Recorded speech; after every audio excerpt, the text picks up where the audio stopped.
आपने अपने आसपास कुछ सामान्य वस्तुओं को देखा होगा जो धातुओं से बनी होती हैं। उदाहरण के लिए कोई कार या फिर कोई समुद्री जहाज या फिर कोई ब्रिज।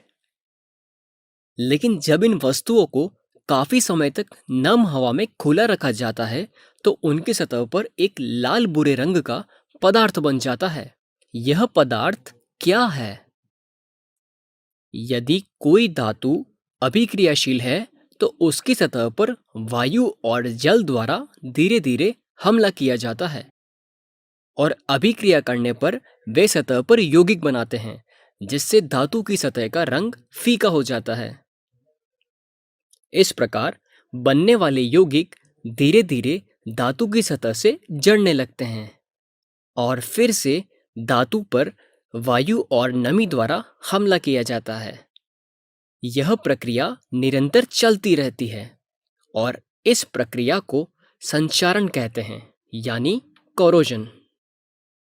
हम संचारण को इस प्रकार परिभाषित कर सकते हैं। वायु और नमी द्वारा धातु की सतह पर अभिक्रिया के कारण धातु के क्षय को संचारण कहते हैं। तो इसे अपनी कॉपी में लिख लीजिए। आयरन का संचारण एक निरंतर प्रक्रिया है जो अंततः पूरे आयरन को खाकर अनुपयोगी बना देती है। इस प्रकार आयरन के संचारण को जंग कहते हैं, यानी रस्टिंग। जंग की प्रक्रिया को निम्न समीकरण द्वारा दर्शाया जाता है। आयरन प्लस ऑक्सीजन प्लस जल से आयरन ऑक्साइड। नम वायु के संपर्क में आने से सिर्फ आयरन का संचारण नहीं होता है, बल्कि चांदी और कॉपर का भी संचारण होता है। खुली वायु में कुछ दिन छोड़ देने पर सिल्वर की वस्तुएं काली हो जाती है। सिल्वर का वायु में उपस्थित सल्फर के साथ अभिक्रिया कर सिल्वर ऑक्साइड की परत बनने के कारण ऐसा होता है। कॉपर वायु में उपस्थित आर्द्र कार्बन डाइऑक्साइड के साथ अभिक्रिया करता है, जिससे इसकी सतह से भूरे रंग की चमक धीरे धीरे खत्म हो जाती है तथा इस पर हरे रंग की परत चढ़ जाती है। यह हरा पदार्थ बेसिक कॉपर कार्बोनेट होता है।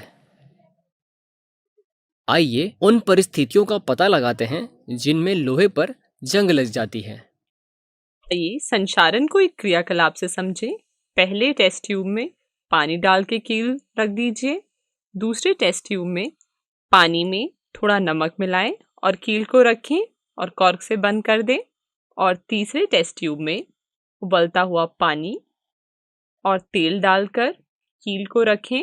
अब चौथे टेस्ट ट्यूब में थोड़ा निर्जल कैल्शियम क्लोराइड डालकर बंद कर दीजिए और इन सब टेस्ट ट्यूब को थोड़े दिन के लिए छोड़ दीजिए और थोड़े समय बाद इनका निरीक्षण कीजिएगा।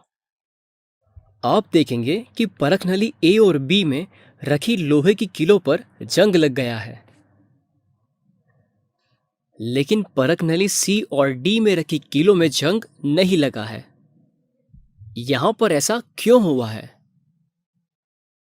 परख नली ए की कील वायु और जल दोनों के संपर्क में रहती है, इसीलिए कील में जंग लग जाता है।